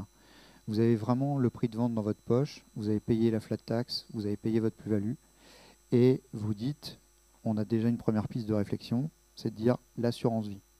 La deuxième, c'est aussi de réfléchir en se disant, peut-être que j'ai vendu à un moment où j'étais pas encore avec des enfants qui étaient suffisamment âgés pour pouvoir disposer d'un capital. Et je ne veux pas attendre que la mort me frappe de plein fouet pour transmettre à mon conjoint ou mes enfants, par le biais de ce que vient de dire David, par le biais de l'assurance vie, un capital. L'alternative, c'est tout simplement le contrat de capitalisation. C'est exactement le même régime que l'assurance vie en cas de vie. C'est-à-dire que ce que vient de dire David sur les rachats, je ne reviens pas sur ce qu'il vient d'exposer, on est sur la même fiscalité. Ce qui se passe, c'est que le contrat de capitalisation, il ne se dénoue pas en cas de décès. Le contrat de capitalisation, vous l'ouvrez, on est le 2 février 2023, on a toujours cette fameuse durée de 8 ans qui vous permet de bénéficier d'une fiscalité en cas de rachat, j'y reviens pas, particulièrement satisfaisante. Mais si vous décédez, le contrat de capitalisation, il n'y a pas de clause bénéficiaire, il est transmis à vos héritiers, il rentre dans le cas des autres biens que vous pouvez posséder, votre voiture, votre appartement, votre maison, ce que vous voulez, et on est taxé au droit de succession. L'avantage du contrat de capitalisation, c'est que vous pouvez décider dans les 5, 10 ans, 15 ans qui viennent, c'est finalement de donner, de faire une donation partage, donation en nue propriété du contrat, en pleine propriété du contrat. Vous me direz, mais quel est l'avantage? L'avantage, c'est que si je l'ai ouvert le 2 février 2023 et que je le donne dans 10 ans, hypothèse, le 2 février 2033, je vais donner, et je vais passer devant notaire pour faire une donation partage, je vais donner à égalité un ou plusieurs contrats, parce que pour répondre à la question de monsieur, je peux ouvrir autant de contrats que je veux, 10, 15, 20, Crédit Agricole, AXA et qui vous voulez. Le gros avantage, c'est quoi? C'est que vous faites bénéficier vos enfants ou la personne que vous souhaitez avantager, vous faites bénéficier du fait que vous l'avez ouvert le 2 février 2023. Et on a donc les 8 ans. Ce qui fait que mécaniquement, vos enfants ou la personne bénéficiaire pourra faire des rachats, comme l'a expliqué David, en bénéficiant d'une fiscalité ultra intéressante. Voilà. Donc, 2 solutions. Assurance vie, je vise le décès. Je désigne les personnes que je veux avantager, mais uniquement en cas de décès. Pendant toute cette partie-là, vous faites les rachats que vous voulez, dès qu'on a les 8 ans, avec un avantage fiscal très significatif. Là, on n'est pas du tout dans la même logique. On est dans une logique où j'anticipe la volonté que je peux avoir de donner de mon vivant ce contrat-là. Ça peut être pour dire à un ou plusieurs de mes enfants, je vous donne un coup de pouce pour acheter votre résidence principale, faire un investissement quel qu'il soit. Voilà, j'en dis pas plus sur le contrat, je pense que vous avez compris la subtilité entre les deux. Et juste sur le contrat de CAPI, également une autre bonne nouvelle. Vous avez eu un changement de fiscalité sur le contrat de CAPI. Je vais prendre un exemple relativement simple. À l'époque, quand je faisais un contrat de capitalisation, mettons, de 100 000 euros, je décédais, on va dire, quelques années après, avec une valeur du contrat à 150 000 euros, donc 50 000 euros de plus-value. Je décédais, mon enfant pouvait récupérer le contrat de capitalisation de 150 000 euros. Un an après, il vendait le contrat passait de 150 000 à 160 000 euros. La fiscalité s'appliquait sur 60 000. 100 000 d'origine, la plus-value d'origine, c'est 60 000 euros, y compris pendant la période où j'étais effectivement titulaire du contrat. Donc j'avais une fiscalité sur 60 000 euros. Depuis peu, on va prendre en compte uniquement la plus-value générée à partir du moment où je suis rentré en possession du contrat. Donc concrètement, j'ai versé 100 000, au décès j'ai 150, je récupère 150. Un an après, je rachète mon contrat, je passe de 150 à 160. Je ne suis fiscalisé maintenant que sur 10 000. Donc ça, c'est un bel avantage aussi. Ce n'était pas le cas encore il y a très peu de temps, parce que ça fait 2-3 ans maintenant que c'est comme ça, avec une petite nuance quand même sur le démembrement, mais je reste simple sur les contrats qui seraient soumis, effectivement, qui seraient transmis en pleine propriété. Donc c'est une autre possibilité. On a aussi souvent envie de miser dans la pierre, parce que la pierre, c'est du concret. Donc, attention à l'impôt sur la fortune immobilière notamment, mais vous allez nous parler de tout le reste, Sébastien. Alors, pareil, c'est un sujet très complexe. Donc, c'est issu de la loi de finances 2018. C'est venu se substituer à l'ISF, impôt sur la solidarité sur la fortune. C'est devenu l'IFI, impôt sur la fortune immobilière. Donc, premier point, ça ne concerne que l'immobilier détenu en direct ou indirect, SCI, et que l'immobilier détenu à titre privé. Là où ça fait drôle pour un dirigeant. Je vends ma société d'exploitation, j'y suis toujours. Mais ma société d'exploitation louait l'entrepôt ou les murs commerciaux que je possédais moi-même via une SCI. Je vends ma société d'exploitation. Mais beaucoup de clients me disent, moi je garde mes locaux avec mon bail, parce que ça fait des revenus de retraite complémentaires, etc., etc. Revenus fonciers, la pierre, on aime tous la pierre. Cher monsieur, connaissez-vous l'IFI? Non. Qu'est-ce que c'est que cette bête-là? Eh bien, ça peut être un nouveau frottement fiscal qui va apparaître, puisque, comme vous n'êtes plus professionnel, vous avez vendu votre SAS, SARL, votre SCI devient du privé. Ah! Comment ça marche ça? Ben voilà. Dès lors que votre patrimoine immobilier global, résidence principale compris, avec un abattement magnifique de l'administration fiscale de 30%, ben vous faites la somme de tout votre immobilier, résidence secondaire, meublé à Saint-Malo, SCPI dont on va parler, ma résidence principale et mon entrepôt, qui vaut une certaine valeur. Si ça dépasse 1,3 million, boum, je dois dire à l'administration fiscale que je suis redevable de mon IFI. Ensuite, vous voyez, c'est un impôt progressif avec quand même une petite subtilité, c'est ça qui sont génial. C'est si vous déclarez à partir d'1,3 million, vous payez à partir de 800 000 euros. Génial. Et je vous laisse calculer les tranches, voilà, etc. Donc c'est assez surprenant. Nous, on est très vigilants à ça. On anticipe, c'est comme la fiscalité. On vous dit attention attention, vous allez avoir de l'IFI à payer. Oui, combien? Attendez, on fait un bilan de patrimoine, immobilier peut-être. Et puis, on va vous calculer l'IFI, qui est à faire, je vous rappelle, tous les ans, en même temps que la déclaration des revenus, mai, juin, en fonction des dates, et en valeur vénale immobilière au 31/12. C'est-à-dire, si l'immobilier augmente sur l'île-et-Vilaine, je pense que c'est le cas, Saint-Malo, Dinard, Rennes, j'en parle pas, mais il faut ajuster, valeur vénale.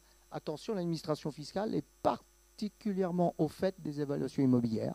Impôts.gouv.fr, vous allez sur l'autre site qui s'appelle Patrim, ils ont toutes les transactions immobilières. On ne joue pas avec ça. C'est la première cause de redressement d'un dirigeant qui a vendu son bien. L'administration, elle le sait, toutes les déclarations. Ah, il y avait de l'immobilier. Évaluation, 1 million, l'entrepôt. Oh, il a bien une résidence principale. Oui, taxe foncière, taxe d'habitation. J'attends. Et l'administration, elle est patiente. Continuité de l'État. Ils ne vont pas venir vous chercher la première année, mais ils vont venir vous chercher dans des délais de prescription fiscale. 3 ans, voire 6 ans, avec les pénalités qui vont bien. C'est embêtant. Et je peux vous dire, moi, pratiquement, qu'ils aiment bien ça. Je ferme la parenthèse. En toute légalité, on est là pour vous alerter de bien penser à tout déclarer. On n'est pas là pour autre chose. Faut-il vendre le bien immobilier professionnel? Alors, de plus en plus, quand il y a un souci de rentabilité, si vraiment vous avez peur de la fiscalité, donc c'est pour ça qu'il faut voir encore si l'impôt est confiscatoire ou pas. Nous, on voit de plus en plus, moi je parle que pour les dirigeants, de dirigeants qui arbitrent effectivement l'immobilier. Pourquoi? Parce que quand on prend la fiscalité dans son ensemble, vous allez voir qu'en cas de succession, si vous n'avez rien fait, ça tombe dedans. On parlait de la progressivité de l'impôt en succession, en ligne directe, je vous rappelle, ça peut monter jusqu'à 45%. Donc si vous comparez ce que viennent de dire mes collègues, là, maximum une assurance vie de 10 millions, 31,25, 10 millions de patrimoine immobilier, 45%. Bon, voilà. On y reviendra tout à la fin, j'anticipe pas. C'est toujours des grilles d'imposition qui sont faites par l'administration fiscale. On n'invente rien, on s'adapte, nous, en fonction du patrimoine. C'est vrai qu'un dirigeant a un actif tout à fait particulier qui est l'entreprise, qui est un actif successoral si on ne fait rien. C'est ça qu'il faut bien comprendre, en fait. Après, il y a plein de conseils. On se connaît Donc souvent, tous, le repreneur en plus peut être intéressé pour racheter aussi l'immobilier. C'est vraiment une proposition à lui faire. Lui, il va faire une SCI pour créer l'usage de son bien immobilier professionnel. Et le montage actuel financier pour les SCI, c'est un tout petit peu de capital qui correspond un peu aux frais d'enregistrement, etc. Et après, l'ensemble du prêt est payé par le loyer de la société d'exploitation. Donc, messieurs, mesdames, les cédants, envisager de vendre votre patrimoine immobilier professionnel à votre repreneur peut être une bonne hypothèse. On va donc parler du presque immobilier qu'est la SCPI. Alors, Société civile de placement immobilier. Oui, donc là, je vais faire assez court. Si vous voulez, c'est une très grosse SCI, d'accord, qui va chercher les biens pour vous et les... si tu voulais... Non. Et qui va gérer ces biens également. Donc la SCPI, c'est une grosse SCI. Ça veut dire Société civile de placement immobilier. C'est une société en principe transparente. Et puis, on va vous distribuer un loyer. C'est principalement... Alors, c'est très à la mode, et il y a plein de bonnes raisons pour faire les SCPI. Et c'est très souvent de l'immobilier professionnel. Donc, des bureaux, des commerces, de l'hôtellerie, j'ai vu, même des bâtiments de santé. Bah oui, les cliniques, elles n'achètent pas forcément leurs bâtiments. Elles font appel à des fonds, donc les vôtres, et nous, les financeurs, les assureurs, les banquiers, on va créer des SCPI. Donc c'est effectivement de l'immobilier à part entière. Après, ça n'enlève absolument rien de ce que je viens de dire. C'est un actif successoral, c'est à déclarer à l'IFI. Et on va les retrouver aussi dans les holdings. Je vous dis ça depuis tout à l'heure, mais je vais en reparler. Et je m'arrête là. Juste un tout petit mot sur les SCPI. Le gros avantage effectivement de la SCPI, c'est qu'on peut avoir des revenus fonciers sans contrainte de gestion, ce qui peut des fois être un petit peu problématique. Comme le disait effectivement Sébastien, on est plutôt sur du tertiaire, donc bureau, commerce, santé. L'avantage effectivement, c'est l'absence de gestion locative. Le gros avantage également, c'est la dilution du risque. Si je prends un exemple basique, si vous avez effectivement un immeuble avec 4 appartements, que pour raison X ou Y, vous avez une nuisance qui s'installe à côté de l'immeuble lequel vous avez acheté, vous avez peut-être un locataire qui va partir, ça fait juste 25% de loyer en moins, voire 2, voire 3, voire 4. Et puis à terme, si vous voulez vendre le bien, ben effectivement, le bien peut être en plus-value, mais également en moins-value, ce qui peut malheureusement arriver. Le fait de passer par des SCPI, c'est que vous allez acheter des parts dans différents biens immobiliers. Donc le risque locatif et le risque de plus-value n'est pas annihilé, néanmoins il est dilué puisque vous avez des parts dans plusieurs immeubles, ce qui vous permet effectivement d'avoir un risque locatif quand même plus faible. Le gros avantage également, c'est qu'en termes de transmission, sans rentrer trop dans le détail, quand vous avez un bien immobilier qui vaut 500 000 €, si vous voulez anticiper la transmission, vous voulez donner par exemple la nue propriété du bien, par exemple à vos enfants, vous donnez la nue propriété du bien ou pas. Si vous donnez tout le bien, y compris en nue propriété ou pas. Vous ne pouvez pas donner uniquement la chambre à coucher ou la salle de bain. L'avantage des SCPI, c'est que vous pouvez faire des donations par tranche, comme on est sur des parts. Vous vendez, effectivement, vous donnez des parts aux enfants ou aux petits-enfants, et puis vous y allez tranquillement à votre rythme. L'usufruit vous appartient, donc vous avez toujours les loyers. Ce qui intéresse souvent, c'est les revenus complémentaires. Quand on est à la retraite, on sait tous que concrètement, les retraites ne sont pas liées à augmenter aussi rapidement que le coût de la vie. Donc c'est intéressant d'avoir toujours son revenu moyen, son revenu, effectivement, revenu foncier. Et souvent, quand on a de l'immobilier, c'est pour les revenus qu'on le fait, pas forcément pour générer de la plus-value à terme. Donc si je suis qu'usufruitier des parts, j'ai mes loyers ma vie durant, et mes parts de SCPI seront transmises en exonération totale de droit, si j'ai anticipé la donation, à mes enfants, voire à mes petits-enfants. Oui, là, ensuite, on atteint donc la partie fiscale des revenus de la SCPI. Ben, comme on l'a dit, même si vous êtes sous bail commercial, avec des biens dispersés à Paris, à Marseille, à Rennes, etc., ben, si vous les détenez en direct ou via une SCI, ce qu'on appelle transparente à l'IR, vous serez soumis sur vos revenus aux revenus fonciers.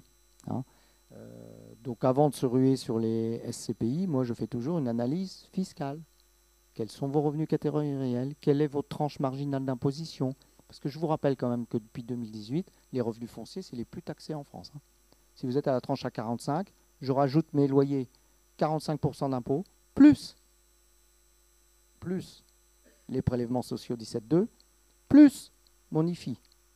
Bien regardé quand même, bien regardé. Mais c'est un excellent moyen vraiment de mutualiser l'immobilier, d'avoir des revenus sans souci de gestion, et quand même, vous pouvez les financer. Les banques acceptent de financer les SCPI, ce qui peut être une stratégie aussi. Il y a beaucoup de choses à dire sur les SCPI.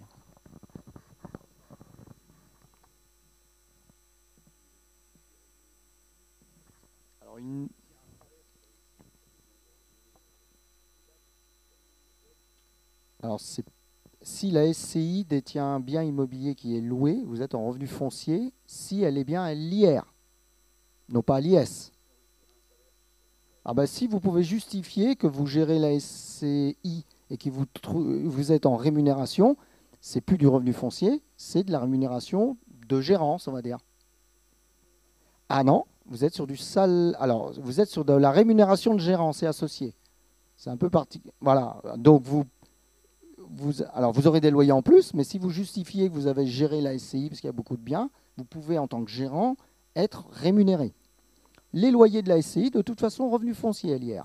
Si vous justifiez qu'il y a une réelle rémunération, attention à ça aussi, un travail effectif. Si vous avez qu'un bien et vous prenez 10 000 de rémunération, l'administration va vous tomber dessus, c'est clair. Mais si vous avez une rémunération de gérance, ce n'est pas le même revenu catégoriel, d'où l'analyse fiscale très importante à faire. Vous êtes en rémunération classique. Mais une rémunération classique, n'oubliez pas qu'il y a ce que vous payez en impôts et ce que vous payez au-dessus. Ça s'appelle les charges sociales. Nous, quand on est sur l'optimisation de la rémunération, ouais, très bien, je gagne tant, ça me fait tant d'impôts. Ouais, mais on va remonter au-dessus. Quel est votre statut social? Et je m'en vais là très loin, mais votre question est pertinente. Donc, on regarde ça aussi. Quel est le statut social du dirigeant? Ça vous concerne. Si vous êtes en SARL, gérant majoritaire ou président d'une SAS, ce n'est pas du tout le même statut social. Mais je m'arrête là. On est presque en train de tenir le timing. presque. Allez, on va parler toujours de la précession avec Maître Huppel à nouveau, qui nous a écoutés religieusement jusque-là et qui va nous dire ce qu'il faut faire pour la suite. Je crois vous avez déjà dit beaucoup sur ce qu'il fallait faire. Effectivement, une fois qu'on a le disponible entre nos mains, on va réfléchir à ce qu'il faut faire et peut-être pas effectivement garder tout sans rien faire, parce que comme je pense que M. Baraton l'a dit, il vous a dit suffisamment deux fois le pourcentage maximum en ligne directe, 45% de droit, suffisamment pour que vous fassiez des cauchemars toute la nuit. Hein. Donc on a bien compris qu'il fallait agir. Et après la session, vous revenez voir le pôle de professionnels. Hein. Si on est 4 professionnels autour de cette table, ce n'est pas un hasard. C'est pour que vous ayez un dispositif qui soit optimisé, il va falloir que les professionnels se parlent. Il va falloir que le juriste, ce soit le notaire, l'avocat, l'expert comptable, le banquier, le conseiller de patrimoine, l'assureur, que tous ces gens-là communiquent. S'il y a un des partenaires qui ne veut pas communiquer, je crois qu'il faut changer de partenaire.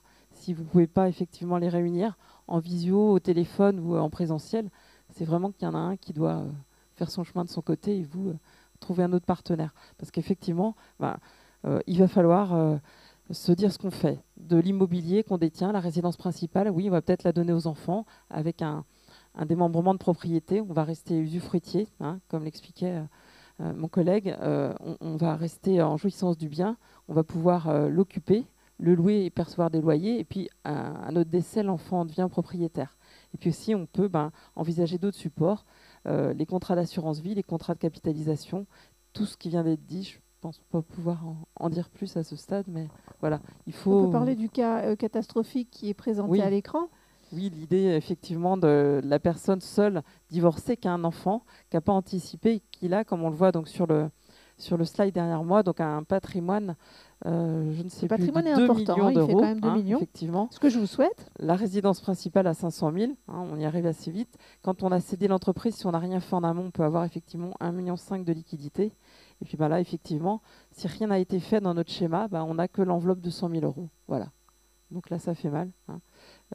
On a des droits de succession pour 617 394 euros. Donc je pense que vraiment, il y a moyen de faire quelque chose. L'enveloppe de 100 000 euros, c'est tous les 15 ans. Donc 100 000, c'est peu et 15 ans, c'est long. Je pense qu'il faut vraiment anticiper. Voilà. Merci beaucoup. Et donc, on avait juste fait un petit rappel des droits de succession. La fameuse tranche en ligne directe. En ligne directe, vous savez, c'est les descendants. Hein. Et donc, on vous a remis ici les différentes les taux en fonction des tranches. Alors, on est très vite tout de suite à 20. Et puis, assez rapidement, quand on cède une entreprise et qu'on a un beau patrimoine, la tranche à 45%. Hein. Ce qui fait, effectivement, dans notre exemple précédent, un montant de droit de 617 000 euros. Merci beaucoup. Et donc, on a à peu près tenu le timing et Olivier va nous rappeler un petit peu tout ça. Déjà, je voudrais vous remercier de votre patience parce que vous êtes assis depuis 1h30, vous nous écoutez religieusement. On voulait vous dire, si vous ne l'avez pas compris, que j'espère qu'on vous a convaincu que la stratégie, c'est de l'anticipation. Je sais que, vous voyez, on est 4 conseils là autour de la table. On coûte de l'argent. Il y a des prestations en face, mais il y a aussi des belles économies. Parce qu'à l'image de ce que disait Maître Huppel, entre un patrimoine à 2 millions d'euros qui est taxé à 617, c'est-à-dire 1,4 million dans la poche des enfants, on peut vraiment faire mieux. Et on peut faire mieux non seulement en cas de succession, mais en cas de vente. Conclusion, ça vous regarde, vous n'êtes pas accompagné, ça va vous coûter très cher. Merci beaucoup pour votre attention et je repasse la parole à Isabelle.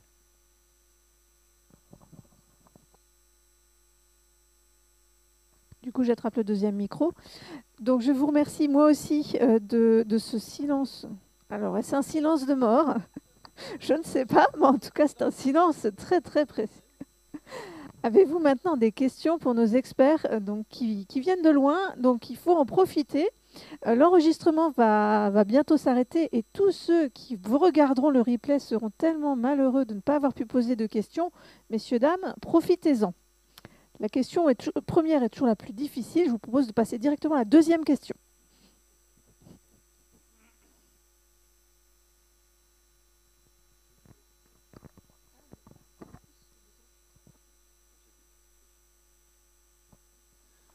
Je souhaiterais connaître la base d'estimation d'un bien immobilier. Est-ce qu'on se base sur une valeur marchande? Est-ce qu'on se base sur une valeur estimée par un notaire? Et de l'administration fiscale, quelle base prend-elle?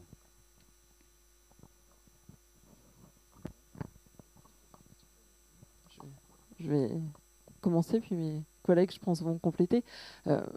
Une estimation d'un bien immobilier, c'est un faisceau d'éléments. Effectivement, on va se déplacer, on va regarder la localisation, le prix du marché, c'est la loi de l'offre et la demande, les matériaux, différentes choses. Donc ça va être ça, une estimation d'un bien immobilier. La question qui est la vôtre, c'est de savoir comment vous allez placer ça dans votre déclaration d'impôt.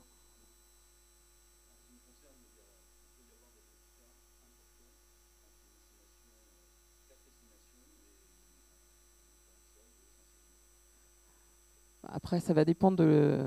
Vous avez faire des estimations dans un but, généralement, soit de transmission, soit de vente. Et là, effectivement, il y a une marge de manœuvre. Quand vous cherchez à vendre à un tiers, vous allez prendre la fourchette haute. Et puis, tant mieux s'il y a un coup de cœur et que c'est vendu.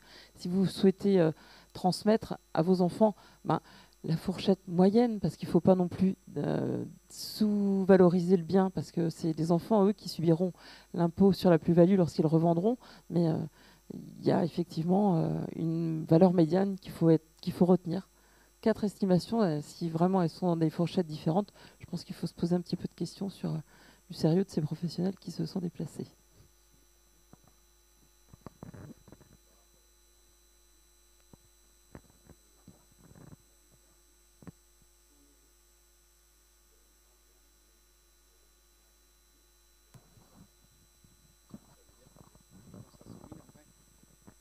calcul est fait en fait sur...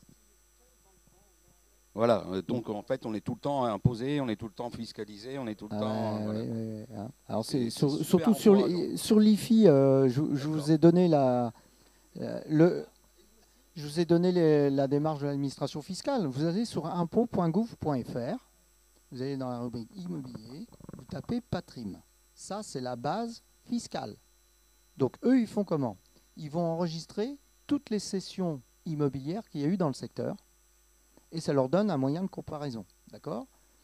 Nous, quand on a des biens atypiques, notamment, donc moi, en ce qui me concerne, pour les problématiques IFI, je demande systématiquement au notaire local une estimation, voire de notaire, ils s'entendent tous bien, c'est parfait.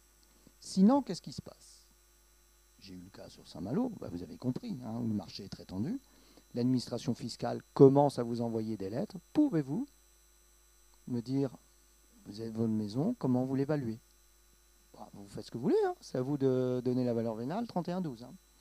L'administration a contesté, j'ai accompagné le client, parce que là on était rendu assez loin, ils ont posé les photos avec un drone. Terminé, c'est ce qu'ils font. Ah il y avait une piscine, puis vous l'avez estimé combien? 400 000. On va regarder ça de près, et c'est parti. Et en plus, si vous héritez d'un bien, etc., voilà. Le pire, c'est je ne déclare jamais l'IFI, je vends mon bien immobilier. 2 millions. Ah oui, je vous confirme, madame. Parce que là, l'administration, vous avez vendu votre bien immobilier, super, 2 millions. Elle dit, 2 millions, c'est supérieur à 1 300 000, ça. Oh bon? Je veux pas, moi. Venez donc ici. Ah oui, Non, mais quand je vous dis, donc moi je suis local avec Maître, c'est la folie sur la région, le Nord et Rennes. Regardez les prix. Un genre immobilier, vous y allez. Alors après, quand c'est des biens atypiques, il y a une cave, c'est impossible, il y a des biens particuliers, mais s'ils vont là-dedans, c'est compliqué, quoi. Comment vous allez justifier à l'administration fiscale que ça vaut... Mais un écart, là, je suis d'accord, il y a quelque chose, quoi. Peut-être complément. Les écarts, c'est super intéressant, Patrimoine. Nous, on y va. Moi, j'y vais. Attention. Les écarts, c'est vraiment pourquoi ils ont fait ces valos. Est-ce que c'était pour obtenir un mandat à vente ou est-ce qu'il savait qu'il n'y irait pas, etc. Enfin, faut se poser la question parce que ce sont des êtres humains qui font les valorisations aussi. Y a-t-il une autre question? En cas de donation aux enfants, le bien, la nue propriété rentre dans les filles des parents ou des enfants?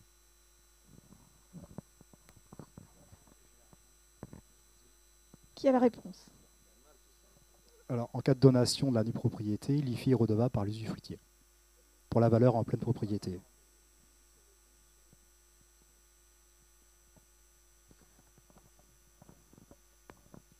Est-ce qu'il y a une différence de fiscalité entre une SCI détenue en main propre et une SCI détenue par une holding?